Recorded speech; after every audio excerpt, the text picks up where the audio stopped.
Hey everybody, welcome to the first ever Overdrive Games Podcast. I am your co-host, David Fraley, and next to me we have... Kenneth Hager. Damn it, I didn't want to use my full name. I didn't want to. You did that. That was your fault. It was my fault, but whatever. It's fine. Things are great. Yeah, it's the first one. They are. People will find us. We'll make new friends. We'll work it out, yeah. If I get kidnapped or something, you know why. That's your fault. Oh, shoot. All right, so to get things kicked off, I'm going to ask you, what have you been playing lately, brother? Oh, man. What haven't I been playing lately? We've been playing The Forest, or Sons of the Forest, actually. That has been pretty dope. Yeah. And then on my own, I have been, what is that game called? Wulong? Yep, that's the one. Yeah. Yep. That has been... Did that actually come out yet? Because I haven't downloaded the demo yet. Yeah, it came out Friday. Oh, okay. All right, yeah. I got to get that installed. I didn't have power on Thursday night, so I had a couple things kind of jumping in as a priority for me. That is not your fault. You can't blame you for that. No. It'll get downloaded tonight, though. I promise you that. Yeah. I think you're going to hate it. I didn't know, because I didn't mind Dark Souls 3 and Bloodborne and everything. It is a whole nother animal. A whole other animal. I'll still try it out. I respect that. Yeah, I mean, I still have to go back and play Elden Ring more, because I just haven't had time for it. The DLC? The DLC, yeah. Shadow of the Erd Tree. Yes. Oh, dude, it's going to be so good. I can't wait. I'm so excited. I started playing it on my Steam Deck the other day. Did you really? Yeah, and I'm like full back into it, like ready to go. Oh, dude. Yeah, I gotta jump back into it and not necessarily like worry about beating it, because that'll take hours and hours and hours, but at least just get to a point where I, feel comfortable. I was saying like, oh yeah, I've played a decent amount of this game. Yeah. Yeah. I was gonna say a decent I've got a decent amount of time into it. Yeah, like over what, 200 hours? 300, I think. 300. It's PlayStation, Xbox, computer, PC. Yep. this thing that we're on. Right. You know what I'm talking about. They know what I'm talking about. Yeah, no, I was gonna say my gaming hasn't been too terribly different from yours. I know, like I said, again, we've been playing Sons of the Forest, which has been fantastic. Obviously early access, still some the frustrations. Yeah, amidst the different people being in different seasons of the game, having Jesus basically walking on water next to us. That was funny. I wish I would have got a clip of that, man, because that is awesome. I'll have to remember that. Probably still can next time we get on with him. Because I don't think his season changed. So. No.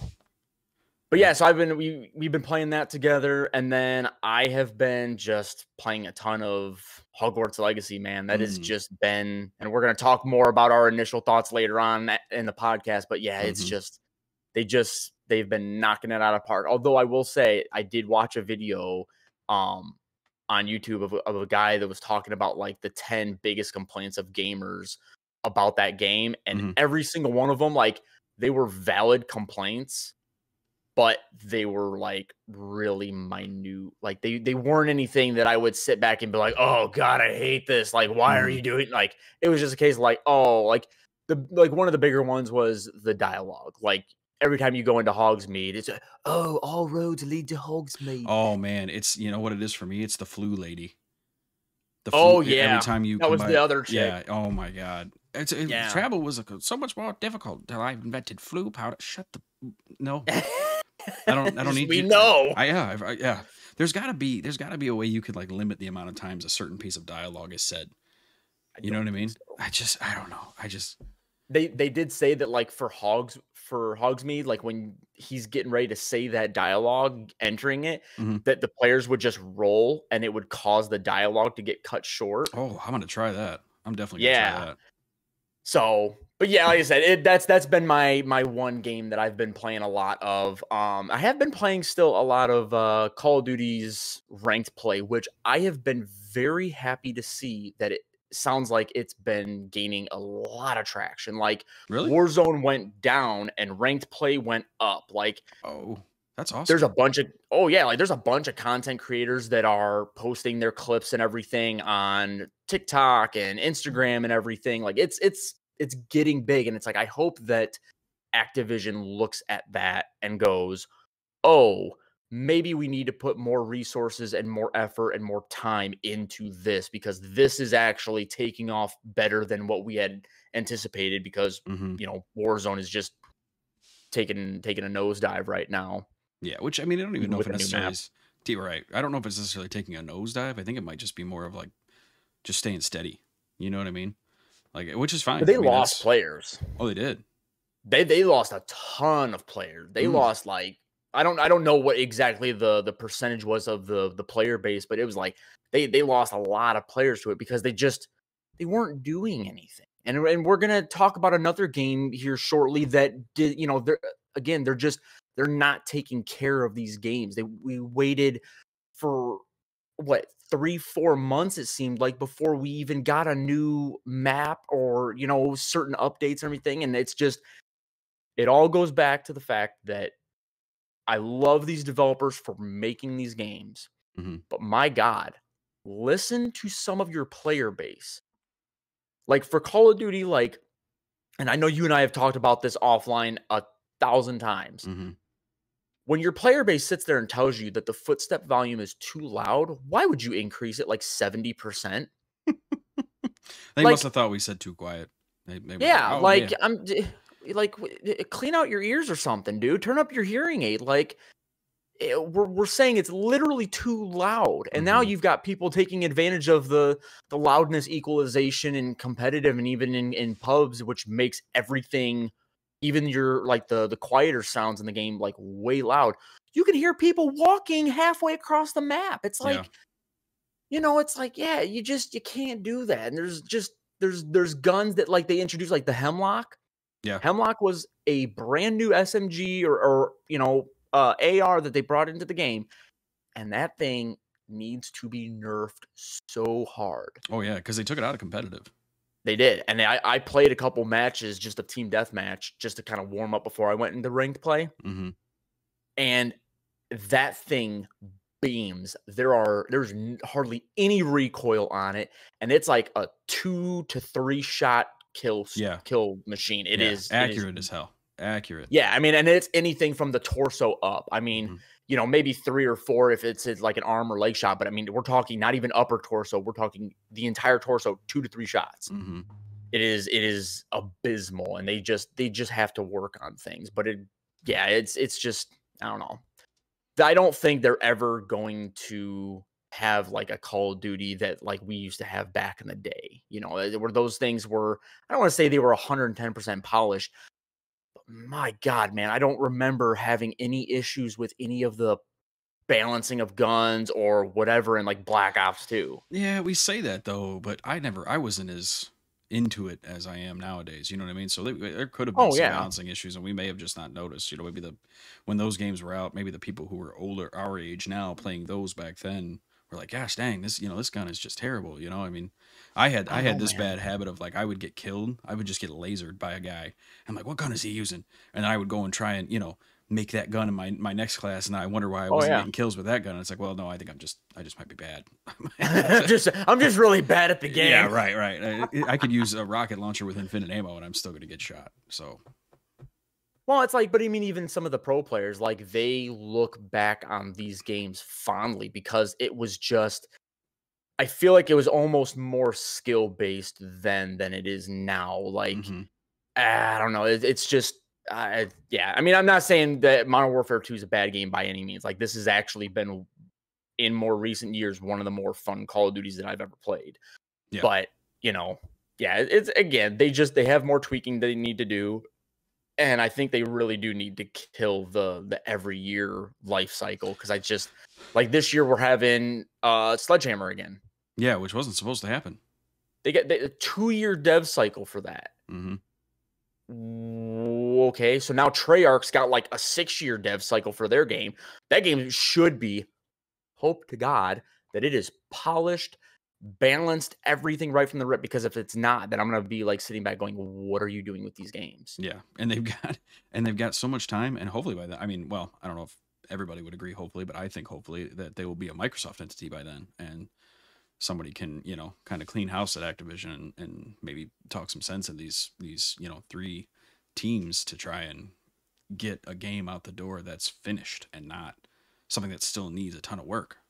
Well, the reason why I really want them to get away from, like, I almost want them to do like kind of like an Apex, the way they did things, kind of like not necessarily a Destiny, like where it's like a live service game, but like just have one, mold all of your development, teams into one company and call it like Call of Duty Inc. or whatever, and just have one Call of Duty and you just support it for years. Look at Call of Duty Mobile. Yeah. Call of Duty Mobile has literally all of the best maps from all previous Call of Duties that everybody loves. And their weapon customization, like the skins and everything, are ridiculous. Yeah, like, they're so ridiculous. They're awesome. Yeah, which I can agree and disagree with that. Like, because I like the more traditional stuff, right? Like, so like the skins and stuff are cool, but it's just like I don't want to run around as Godzilla trying to kill King Kong. You know what I mean? I would just rather be running around as, Captain Price in a cool skin or something like they gave away with the Vault Edition with those masks and everything. Those are pretty cool, But see, that's what I'm saying is like you can do both. Like you can cater to both people. Because I liked back in 2019's Modern Warfare, where like the M4, which was the gun that I used because I played a lot of the ranked play and competitive stuff. It had like a dragon skin or whatever, and it had like, it was like breathing blue flames or whatever, it was dope looking. And I don't mind that stuff. But then they also had some of the, just regular spray paint camos or whatever for your gun if you wanted to go the more traditional route. And it's like, but you can do that. You can cater to both. You can't, like I get kind of tired when they put out this stuff and they ask, 2,400 COD points and these guns look like Dookie. Yeah, like they're not good. Yeah, right. When like you said, Modern Warfare 19, you can get killed by a guy with a dragon breathing fire. Which I mean, some people are into that stuff. So it's like if you're into that, that's fine. There's nothing wrong with that. I'm just more like I said, I like the more traditional, straight military camo. I that's the kind of stuff I prefer. But like you said, there's no reason you can't cater to both. Yeah, So, but I think you're right. You're right on the Apex front, though. I mean, like Apex. They know what they're doing. And honestly, you can still do, I don't know why they don't do like strictly multiplayer for Call of Duty and just make it a live service, make it like Apex, make it like Rainbow Six Siege, and then have your other two teams do a campaign and some spec ops and work on raids and stuff like that. But just have one designated team to do multiplayer. Here's what I would honestly love. I want Treyarch to be the studio that does all the multiplayer. Yes. I mean, yes. Every time they have dropped a multiplayer of their Call of Duty, it has been amazing. I want Infinity Ward to be in charge of the campaign because every time they've dropped a Call of Duty, the campaigns for them have been absolutely incredible. Yeah. And then I want... Treyarch hasn't had a good campaign since Black Ops 2, in my opinion. But I mean, I don't want to say that. I mean, I don't think, was it Black Ops 4 that didn't have the campaign, but Black Ops 3 did? No, I think it was the other way around because I think they get a bunch of shit for Black Ops 3 not having a campaign. So like, oh, sorry, we put one in Black Ops 4, or was it the other way around? I don't remember. I know that they, I didn't hate it. I think it was, or even have Sledgehammer help with the campaign. But I also kind of want Sledgehammer to also be in charge, to have like maybe split the studio up, do half of it as campaign and half of it in ranked play. Because their ranked play back in World War II, from what I've heard, I didn't play it enough because I hated that multiplayer. The multiplayer was just poo-poo. And it just, rated but G their ranked play everyone. was amazing. Huh? I said rated E for everyone. Yeah. I'm trying, okay? I'm putting forth effort. I appreciate that. I got to figure it out here real soon, but I appreciate that. But like even this ranked play, not bad. Probably one of the better ones that we've had. But again, I think that they're really, really good at the campaign stuff. And then have like Raven or whatever, whoever's in charge of the Warzone portion, let them just keep working on Warzone. But like do it like that. Have everybody under one umbrella, but divvy up what they specialize in, because it's just... Otherwise, then you have these companies, that are creating games, and you're like, oh, well, the campaign was really, really good for this Call of Duty, Modern Warfare, you know, or the multiplayer was okay, and then Warzone was great because they actually let somebody else that specializes in that work on it. Right. You know, it's like it reminds me of the Halo situation. How they're, you know, everybody's talking, oh, they're taking it away from 343, and everybody was like, okay, cool. You know, that's that maybe they could use a break. And now all of a sudden it's like, oh no, 343 is staying on. It's like, okay, well maybe they could use some help. Yeah, they need some help. I think they need more resources, more time to. I mean, and again, and I don't know if it's like a technical aspect or whatever, but it was like, or like a technical limitation. But like we were promised split screen couch co-op, and then it was in there. Promised it. Yeah, it was in there too, if you remember. Yeah. And then all of a sudden it was just not, it was accessible by a glitch, and that was it. Well, so that is, I don't know the full story behind it, but I do know that I think they were either it was accessible by a glitch, or I thought it was like a main menu glitch that it was accessible by. I don't know. I just know that they nixed it completely out of the game. It's gone. It is gone. Yeah. But like Kiki, I think it was Kiki Wolframe, who's one of the development heads over there, old Bungie person, came out and was like, yep, like I'm gonna be dead honest with you guys. Like after Halo 5, like we are for sure going to make sure we have co-op, you know, or couch co-op as part of this game. You know, you guys been asking for it. We are going to deliver, and you still didn't. It's like, okay, you just promised a bunch of gamers that was something I was seriously looking forward to, and now we still don't have it. And it's just like, and it's not coming. No. Not it's one. Just, it's just there's a lot of issues that a lot of these developers have to kind of get down. Like don't overpromise and underdeliver. It seems like that seems to be the case for a lot of things. And I mean, again, as a gamer, I'm tired.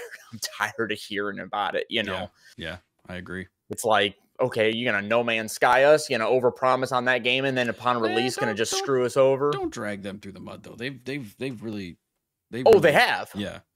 But it's taken them a number of years to get to where it should have been upon release date. True. And I'm not knocking on them. I think it's a great game. Yeah. But upon release, that game was awful. Not nearly as good as what they advertised it as. Just like Fallout 76. Oh yeah. I mean, there's still people who Fallout don't 76. Like Fallout. Yeah. What's the Mass Effect Andromeda? Oh yeah. That was a mess. Like Anthem. I mean, let's just keep. Mass Effect bug where all you would see was their face and their mouth, or their eyes in their mouth. And he was just talking to like I don't know, some sort of like an invisible face. Yeah. Yeah. It's just like, again, I think it's just a case of, and I don't know if it's like the developer or the publisher or whatever, but it's like, quit rushing these games out. Like us as gamers, you guys think that we care about delays, and we do if you're somebody like Skull and Bones and you've delayed your game 7 different times. Yeah. That's a problem. But if you delay it once or twice or even 3 times max, we don't care. We just want a polished game. We want a game that comes out and we don't have to worry about there being a bunch of bugs or anything. Like, we just want to play the game. And if it takes you guys a little bit to put that game out, then so be it. Right. And I don't remember the last time that we got a game that just came out right out of the gate. Maybe, I don't know, God of War? Yeah. I don't know. Maybe but I mean, even they had some PC performance issues when that first came out, so I don't know if we could really count that. Yeah, but I mean, I don't know, because again, like even playing it on console, it was fine. There was no, they didn't have, it was just the PC. So it's like when you optimize the game to run off of a specific set of hardware, you're fine. PC is different. I'm not going to give them too much crap for that because of the fact that it's like, you have to make sure that your game runs on all these different setups. Yeah. I mean, you're literally the guy who's testing the graphics cards. Like, oh, you know what? We could milk some decent low settings out of a 980. You know. I don't want to ever have that type of job. But. Well, all right. So not to stray too off center of what we have here for you guys today. So what games either that have come out and you haven't tested them out yet, or that have yet to be released, are you like looking forward to playing? Because for me personally, right now, I'm very much looking forward to playing Atomic Heart. Yeah. You haven't started that. I forgot about that. I have not played it because it came out shortly after Harry Potter did. And again, Harry Potter is or Hogwarts Legacy, whatever Harry Potter. I've been calling it Harry Potter because I know, yeah, the best Harry Potter game we've ever received, except for maybe Chamber of Secrets way back in the day. Yeah, that's a good one. That was an amazing game. Yeah. But yeah, it's just, again, this open world game has just sucked me in, and I don't want to deviate from playing that. Like I'm enjoying my time with it. So yeah, I mean, Atomic Heart, it looks like it's another BioShock, a heavily influenced BioShock type game. And I'm very much looking forward to jumping into that and Wulong. Yeah, they're both great. I mean, I started Atomic Heart. It's we'll talk about it another time. It's good. I like it. It's good. That intro though. Yeah, right. Yeah. Sorry about that. No, it's cool. I like it, but it's definitely with my thing is with all the games that have come out recently, it's the, how do I say it? Like it has the least on offer. You know what I mean? Like, cause with Wulong, it's just got such a deep combat system and a deep, build, potential and a deep, all that, that kind of stuff. Like you said, Hogwarts Legacy is a huge open world. What was the other one I was just playing? Wild Hearts. I was gonna say Wild Hearts. That that's another one that has this like deep customization. So Atomic Heart, it's been hard for me to get not into it, but like stay with it because it's that classic like Xbox 360 game. Yeah. Not in like a term of graphics or anything like that, but it's just in like no, it looks gorgeous. Like, no, it looks great. Yeah, and it runs great too. I like I said, I played it a little bit. It's great, but no, it's just you pick up a gun. You shoot stuff. I have these powers. You have these powers, right? Which it's like I said, it's not a bad thing by any means. No, like I said, it hasn't quite hooked me in like say the other games that we've played and tested recently. Well, and to be fair, just speaking on games that took a little bit for it to kind of grab you and reel you in, I had that same issue, and I think I remember because you and I had talked about it and this was years ago, with Horizon Zero Dawn. Oh yeah. It was a great game, but it didn't. I was waiting for that one event, one situation in the game where I go, okay, everything makes sense, and I am 110% invested in this now. Yeah, like it took a while. There was like you had to basically infiltrate some building or some ruins or whatever, and then she ends up finding something, and it just blew open the plot line entirely, and I was just like, ugh. Right.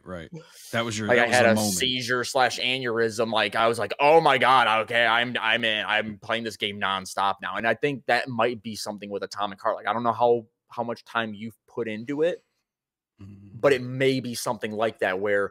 And even going back into like The Witcher 3. Witcher 3 was a great game, but it took 10 hours for you to finally hit that point where you're like, okay, I don't know if I would say 10 hours. And the only reason I say that is because Death Stranding took 10 hours to get to that point. And that was a grueling 10 hours. Yeah. For some people. For me, it was. For the package. I still haven't gotten past that. Right. For the package carrier in me, it was a long 10 hours. You know what I mean? But then after that 10-hour mark, it's like, oh, wow, this is insane. Which I get that. Some people like that build up and stuff like that. But I'm more of the guy who you're watching the open cutscene and then something explodes and all of a sudden you're playing the game, Yeah. I'm all about that immediate gratification, which is not great in certain aspects, but whatever. No, and I think the developers look at it as this game has the potential of 60-hour campaign or 80-hour campaign or whatever because it's this big, wide open world RPG. And they're thinking, okay, well, if I have to drag you out the first 10 hours, well, then you get another 50 to 70 hours worth of gameplay that is going to just blow your mind. And it's like, that's fine. It's brave. It is brave. You know what I mean? Because like if you don't push through that first 10 hours, then I gave up on Death Stranding for a while, and I had a buddy of mine, dude. I had a buddy of mine talk me into going back, and he's like, "Look, man," he's like, "You got to get back into that game." the ending, he's like, just the way they wrap everything up and the message it tries to get across. And he's like, man, I cried. I'm like, all right, well, if you cried, I guess I'll have to. I want to cry. Hurt me, Daddy. Right. Yeah, right. See if I cry. I ain't no, I'm gonna raise no bit. You know what I'm saying? Like, so we'll see if I cry. But I did. Well, I guess I haven't finished it yet, so I haven't reached the crying part. But I did get back into it, and it was definitely worth it. Pushing through that initial 10-hour grind. I'm gonna say grind because, man, dude, my fingers were killing me from holding L and R to balance him out so he wouldn't fall off the cliff, you know? Yeah, like I said, I definitely would like to get back to that game as well, but it's just like, it's the same thing with like books and movies and TV series. That's why for the longest time, I didn't watch Stranger Things, because yeah. Stranger Things literally took the entire first season until there was like 8 episodes in that season or whatever. And it took to episode 7 for me to go, okay, now something finally happened and I'm into it. So it took 6 hours, however long for me to finally get into it. It's like, if that was a movie, it would have failed. It would have never done well in the box office. It would have gotten a horrible score on Rotten Tomatoes. You wouldn't have seen anybody go to watch it. And it's the same thing with a book too. Like, if I have to read half your book before it starts getting interesting, I'm throwing it out the window. Yeah. I don't want to sit there and read. And that's tough too, because that's all subjective, right? Like, I was hooked on Stranger Things the first episode. Yeah. But once again, somebody who's into the beginning of Death Stranding and thinks that it's, their type of game, it's like, well, shoot, you're good to go. But it just took me 10 hours to get to the point where I'm like, oh, this is getting awesome. You know what I mean? I'm not tripping down a cliff and delivering medicine for Maggie Sue and, all that kind of stuff. Yeah. So. Well, speaking of games that have just absolutely gripped us from the word go, basically, let's do a quick transition over to Need for Speed. Because, my God, great game. I love it. I love it. There were complaints. Yes, many. And they were valid. Yes. Like, I feel like I was having to, I have a budget for my own life. I felt like I had to budget my money when I was playing that game. Yeah, because you just didn't even have enough to start a budget in the first place. No. And it's just like, I wished that they would have not been so stingy with giving you money or not made things cost so much. Because, I think, again, you and I had this conversation when we were going through it. Oh my God, I am not even looking at the store for any, buying any cars. No, because I can't afford any of them. Right, I'm surviving on the ones that have strictly been given to me by the story. And it's like you would get a car at that end of that 4th week or that month or whatever. You'd get a car, and then that was the car you used for the next month because you couldn't afford to buy anything, but you had to spend X amount of dollars to keep upgrading that car so it would stay valid. So it's like, well, what do I do? Do I buy another car that has no upgrades, which would be about the same speed as the car that I just won, and then try to upgrade that from scratch? Or do I just upgrade the one that has a few upgrades and is a little bit closer, and it can be more bang for my buck? Yeah. And that's not how an arcade racing game that I want to play is going to be fun. That's not going to be fun.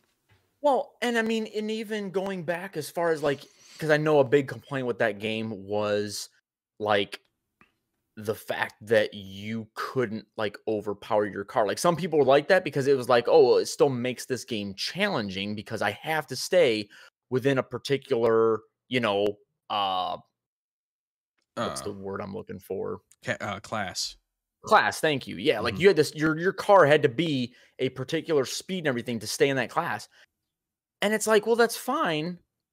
But I don't know. I think I would be more okay with that if I had more money, because then I could be you almost have to do it like the original Forza did it. You remember that?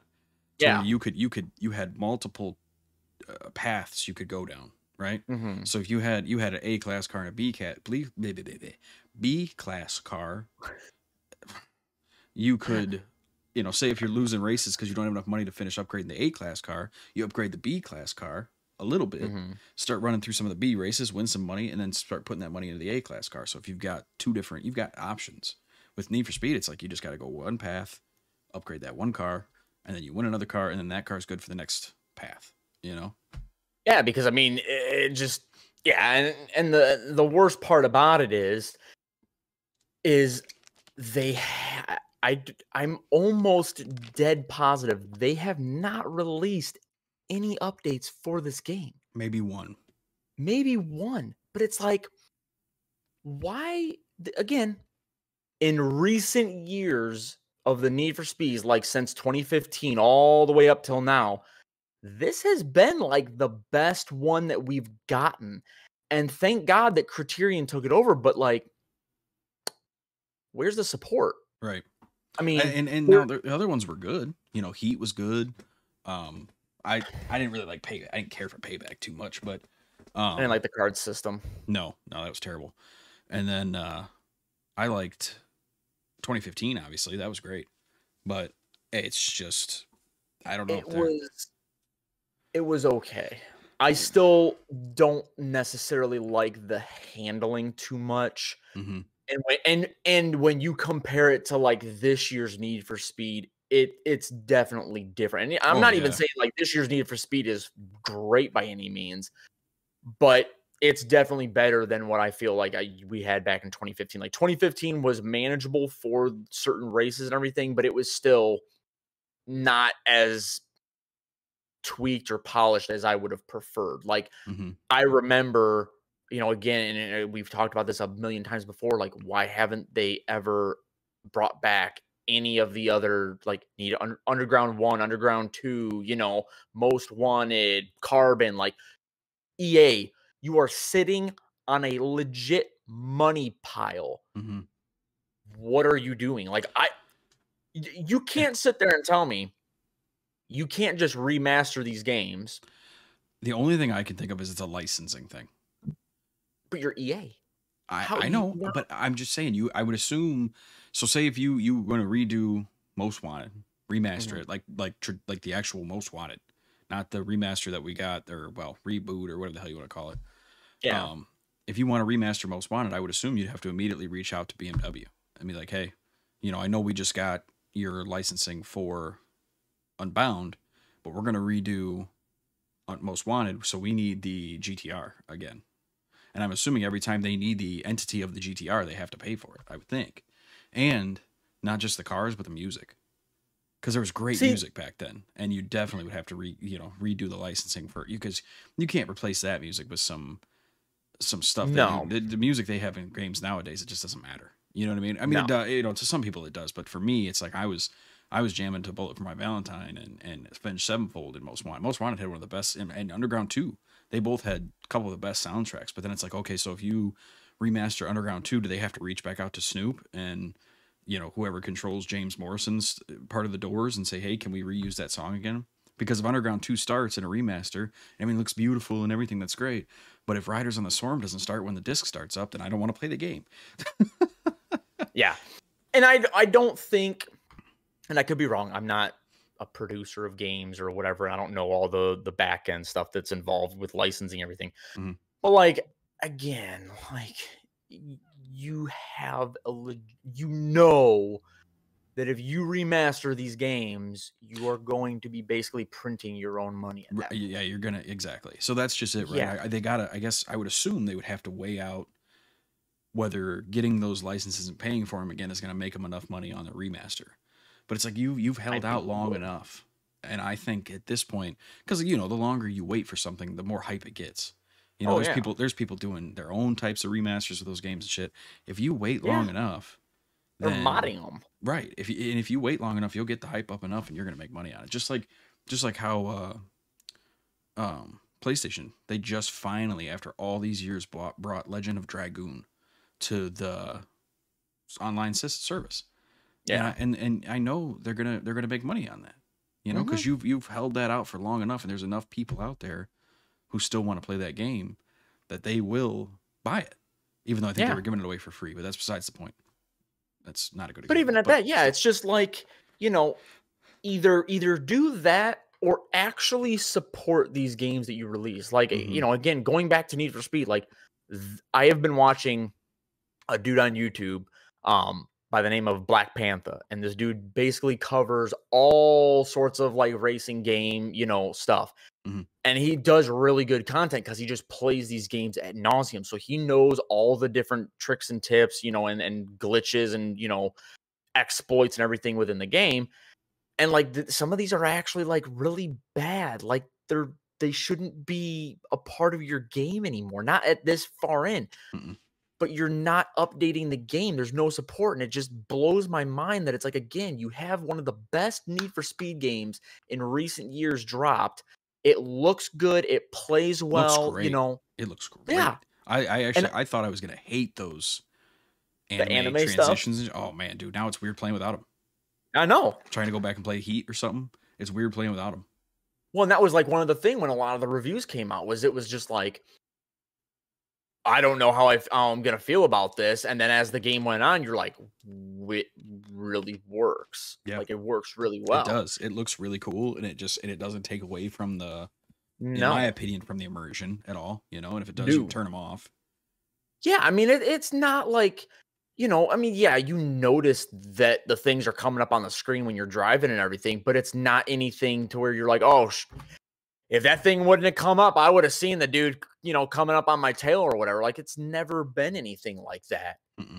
So it's just like, yeah, I don't understand. Like, unless they're planning on doing like a massive 80 gig update or whatever to fix all of the game's issues. But it's like your software development life cycle shouldn't be part of like be formed like that. Like you should be doing like regular hot fixes and updates, you know, even once every other week, you know, just fix a couple things that you know are wrong with the game and then push them out as a hot fix. And then maybe once a month, do like a massive update where you're fixing up a bunch more of the stuff, you know.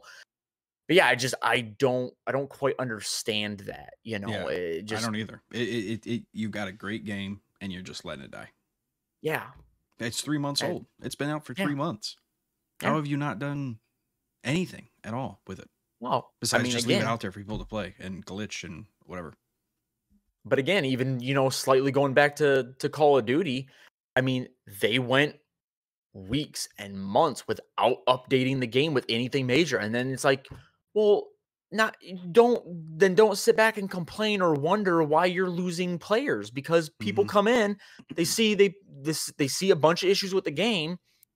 It breaks it, kind of like what they did with, you know, when they did update and they tried to do something weird with the respawns. It completely broke that game.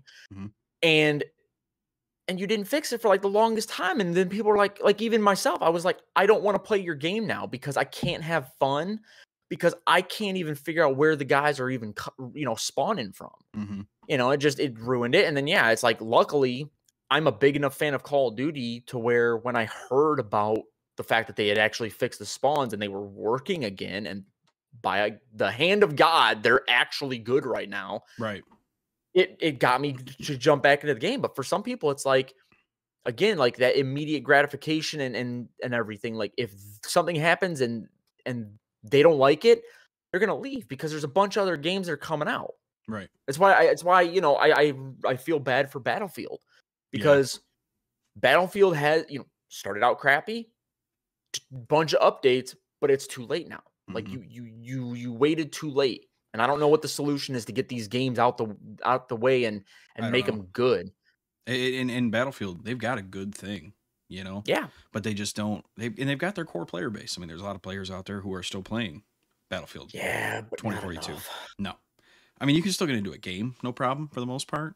But it's just you know, it's like you said, there's nothing that's going to pull tens of thousands of people back to it unless they.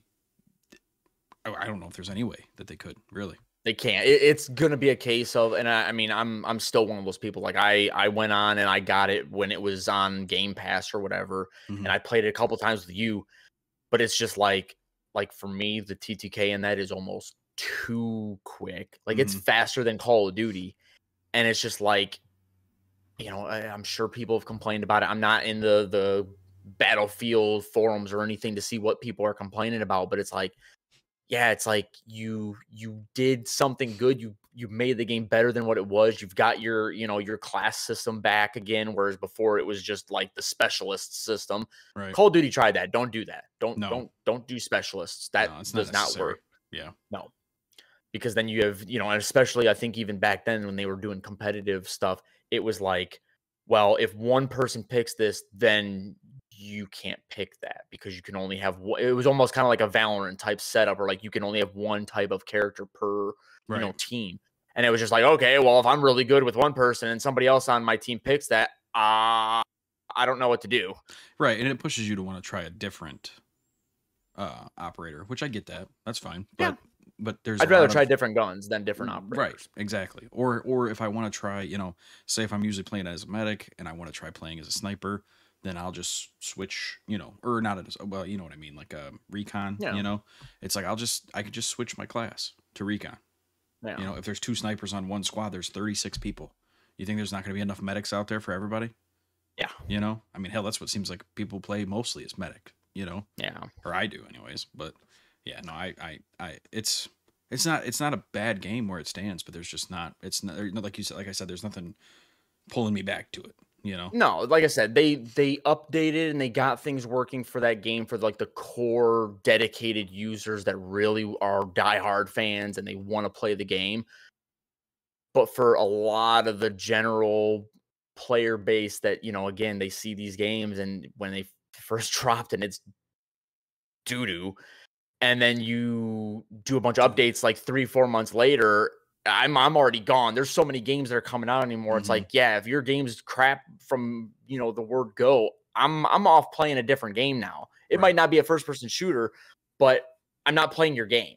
Right. And there's a lot of people who do just play that game. I mean, I know a lot of people who play Call of Duty, but I don't myself, I play a wide variety of different games. So it's like, well, is there times where I want to play Call of Duty and that's all I want to play? Yeah.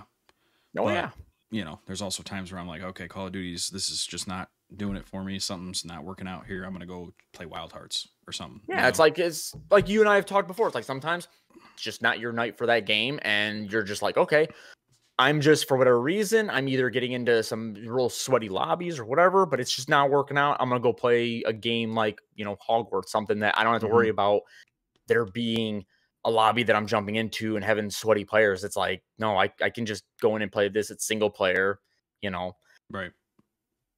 So speaking of Hogwarts, I'm very curious as to what your first impressions are on this, because we have not actually had a sit down, I don't think, really talking in depth about it. No. So I'm very curious to see, like, because I think I don't know how much time you've put into the game yet. I think I'm 15 hours in. Okay, yeah, so you're not too terribly far behind me as far as time, because I'm like 16, 17-ish. Yeah. I was gonna say, I think last time I looked, I was like 15. Yeah. Man, it's great. It's great. I mean, I have very, very little complaints, if any, for that matter. They've got combat's great. The combat is so polished, dude. Honestly, yeah, the combat is great. I love the skill trees and everything. Those are all great. Honestly, though, I think my favorite thing so far has been the like collectibles. Like trying to figure out which spell is going to get you to, this statue to open up, and a scroll pops out, a page for the book pops out, and I mean, that has just been so much fun finding all the, I mean, in the different like the outfits and the transmog system and all that stuff. I mean, that shit just looks awesome. I mean, you can have you can make your character look like, he does not belong at Hogwarts. You know what I mean? Like, you got all the rest of these kids the same age as you, walking around in house robes, and you're walking around with the Death Eater robe on and a mask and all this other stuff. It's like, I look like I'm there to kill everybody else at the place, not study with them. You know what I mean? Oh yeah. Like, my dude has he's got like a black top hat. Mm-hmm. He's got like a red scarf, and then he's got like just white and gold robes with white and gold gloves, and then he's just, got some form of boot or whatever that he's, wearing for the undergarment thing. But yeah, dude, it's good. And again, kind of going back to what we had talked about earlier, I saw the video where this guy was complaining about, or talking about stuff that people have been complaining about, and they're all valid. A lot of it was, the constant repeating of dialogue, which I've noticed it's still annoying. I don't want that to eat, maybe cut back on how often that particular dialogue gets said, or how often he says dialogue when he's entering or passing by something. Right. The other one that I can definitely tell you was, again, it is a little bit of an issue, and it's the reason why I started actually using the flu powder, fast travel system, is because the freaking stairs, dude. There's just stairs everywhere. Yeah. Yeah. And don't get me wrong. If you use the flu powder though, you miss out on so many opportunities to find a collectible. I know. You know what I mean? So I'm just running. I'm running everywhere. I run everywhere.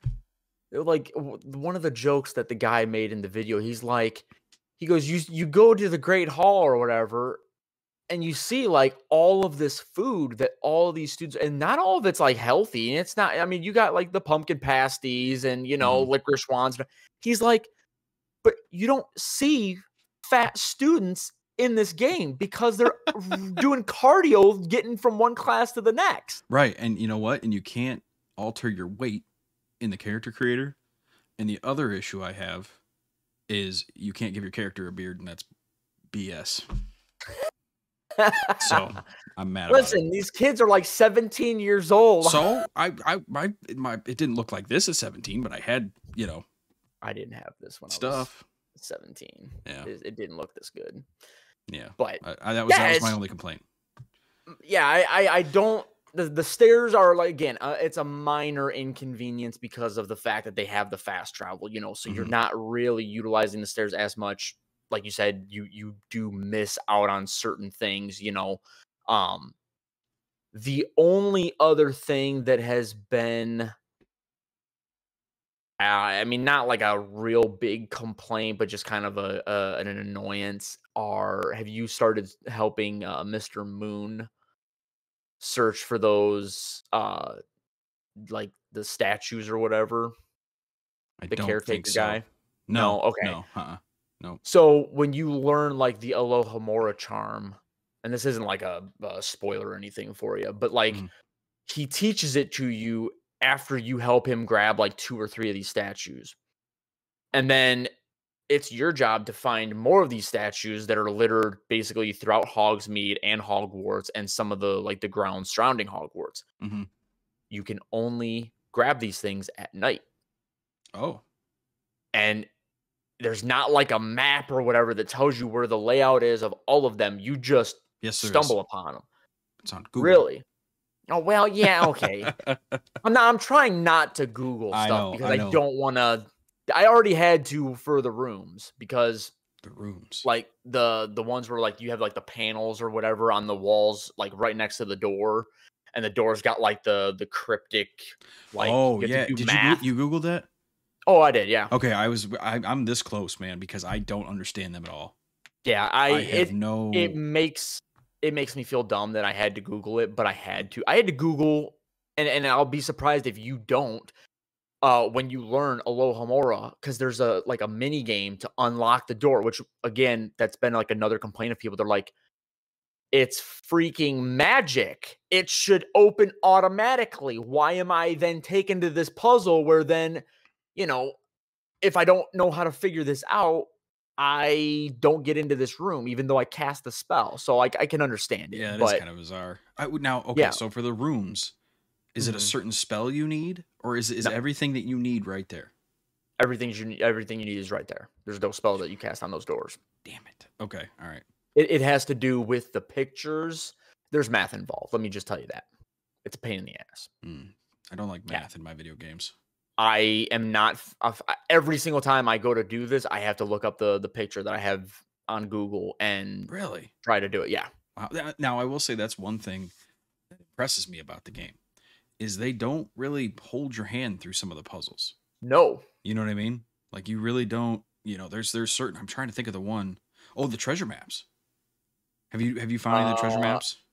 I I don't think so. And I've been doing a lot of the side quests. You would be proud of me. Oh, good, good. I'm glad to hear that. Hours. I've literally been doing this thing where like I'll go to like my list of quests and I'll go to the bottom and I'll be like, oh, okay, like the Daedalian keys or whatever. How many that's going to take like 10, 11, I think. Yeah, I got 10. We just got 10. Yeah. Yeah. But it's like, I figure like that's one of those missions where as I'm progressing through the game, I will just slowly get them. Same thing with like the statues for Mr. Moon. Like I'm not going to go out of my way, Google the map, and then try to locate all of them right off the rip. You'll come across them. Exactly. And that's what I've noticed too, is like, as I'm kind of exploring and just figuring stuff out, I found them. And then you just do the thing where you wait till nighttime in that area and then you can pick it up. Yep. I did Google one thing, and it's because it was driving me nuts. The locations of the gobstones. Did you get that quest from the girl? Yes, the girl who has no friends. That's really funny. I was tired of looking at my quest log, and I hadn't found a single one. And we've been running everywhere, and I haven't found a single one. It's I don't know what the hell the deal is. I don't remember if I Googled something for that or not.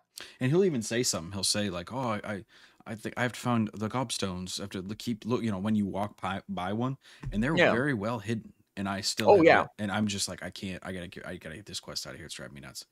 Well, and getting them down is kind of finicky too. Like you have to be back a certain distance or whatever for them. Like I can, like my character can see it in plain sight, but if I'm like right up on it and I go to cast the spell to get it, it won't register. Yeah.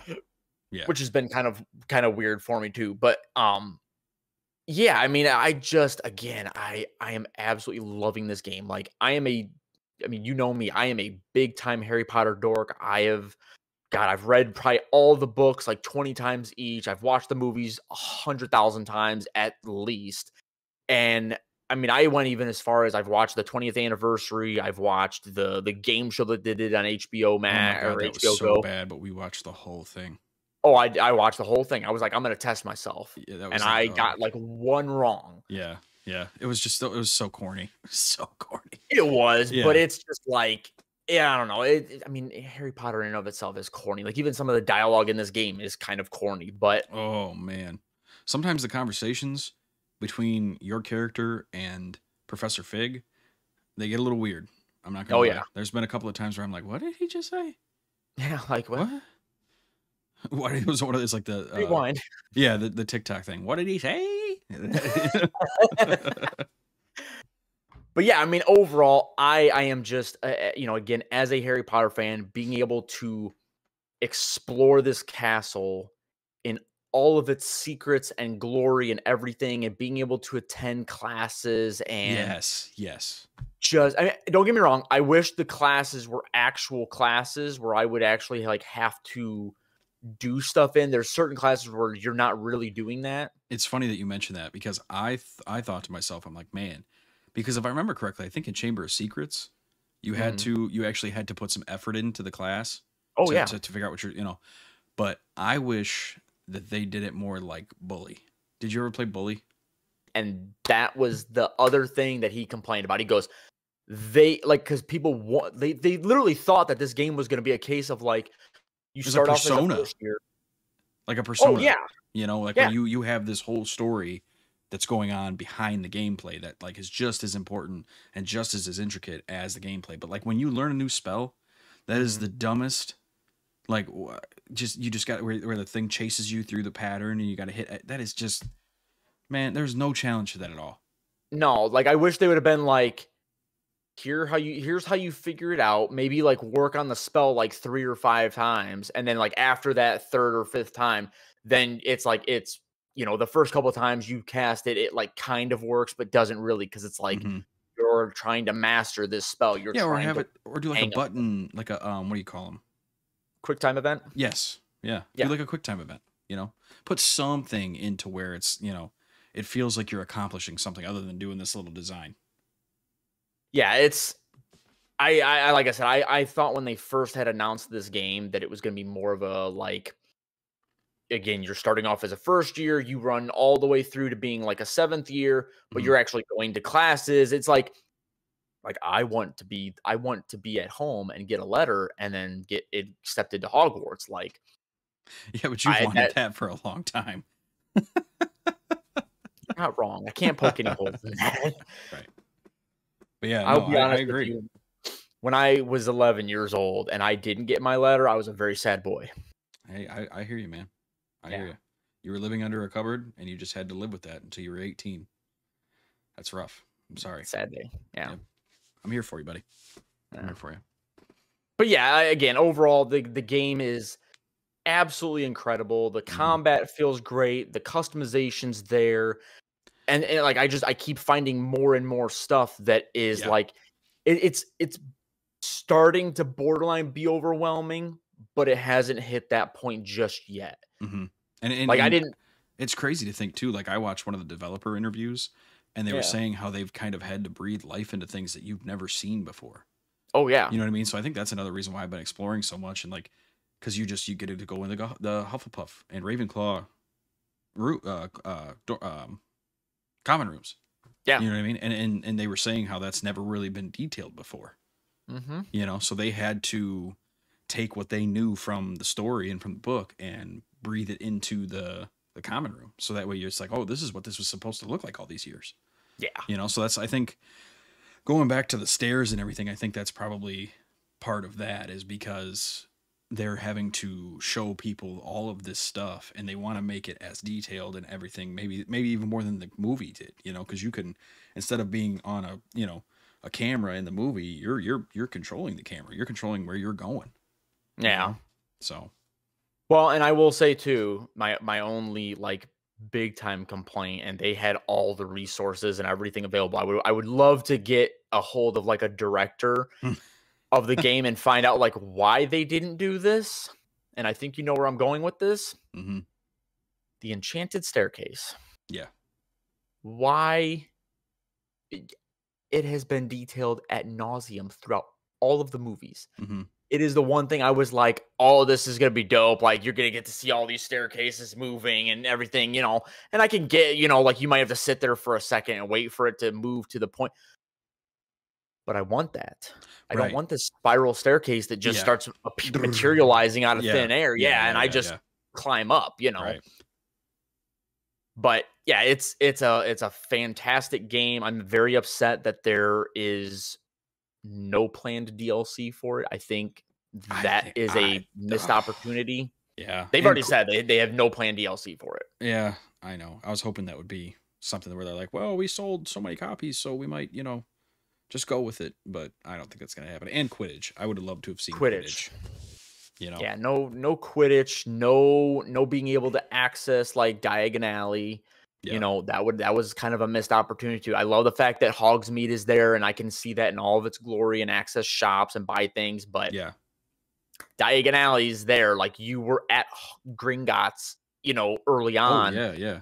So it's like you had everything there. And in fact, I think they actually like showed you a little bit of Diagon Alley as you're like in Gringotts or whatever, you know. They show you like the outside of it.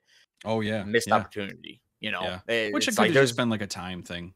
You know what I mean? Like, I'm sure you know, to be able to put all of that in, it would have taken some time. But it's nice that came out, and it doesn't really feel like it needs an immediate update. Maybe for some sort of performance stuff like that.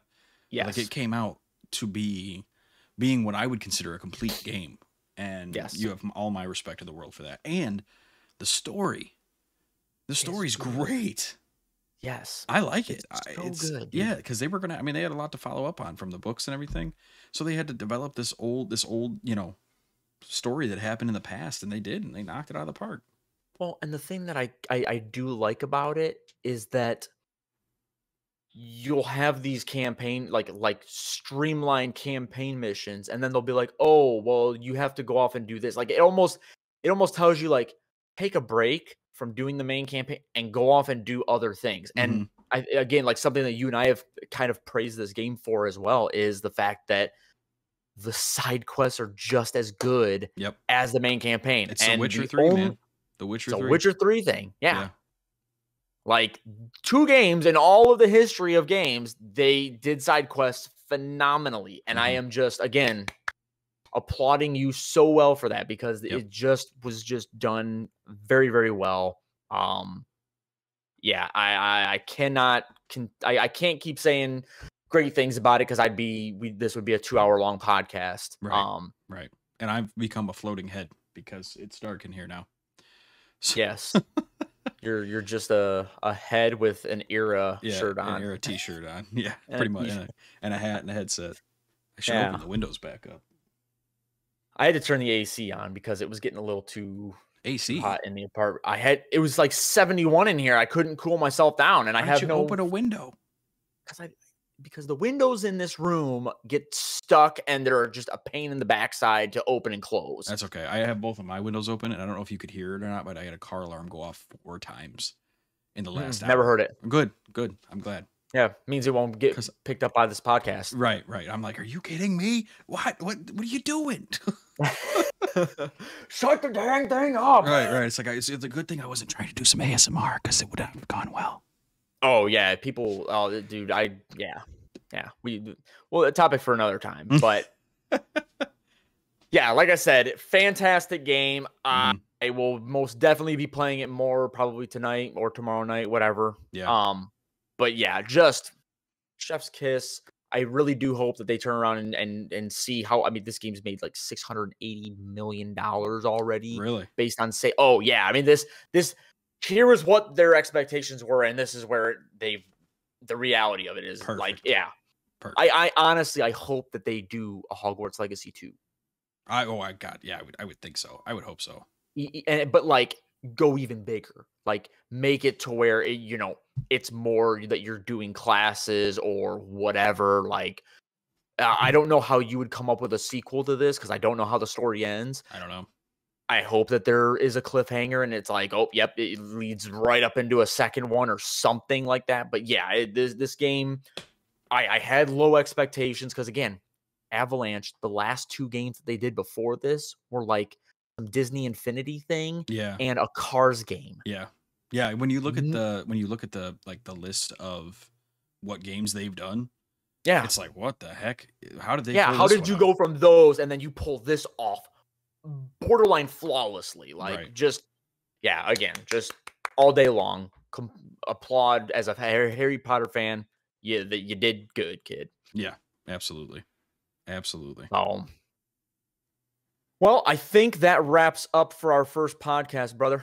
Yeah, I think so, man. I think we did good. If you guys liked what you saw today, please hit that subscribe button, hit a like, give us a follow. We are on Twitter. You're going to see all of the stuff down below here. So join the Discord, follow us on Twitter, follow us on YouTube, subscribe, the whole 9 yards. We are going to try to do these every other week. Just to kind of start off. We have certain things that are happening in our personal lives that may or may not change that schedule. So we'll keep you guys posted on that. But I think we did pretty good for a first one. And if there's anything that you guys would like to see us talk more about in regards to video games, leave a comment down there. Let us know, and we'll try to fit it in, either if not the next one, a future episode. Heck yeah, that sounds good to me. I was thinking too, maybe we should do like some live streams of the Sons of the Forest one night or something. That would be a blast. Like do like a Twitch live stream or something of like Sons of the Forest, if depending on if that would be acceptable or not. Yeah, we might have to notify Tyler that he's gonna be streamed. Yeah, well, yeah, I would definitely want to do that. Yeah, be like, do you want to be on stream? Because if you do, there's some things that we have to tell you about. Yeah, we'll have to have a chat for that. Yeah. But I see we forgot to put that at the bottom because there's the Twitch channel too. But it's this. I think it's the same thing. I didn't know we had a Twitch channel. I think we do. I don't remember if I set that up or not. If not, I'll set it up. It'll only take me a second. I've got all this stuff. It's not like we're using it right now anyway. Right. Yeah. No. So. But yeah, that ends it for today, and we will see you guys in maybe 2 weeks. See you. Bye.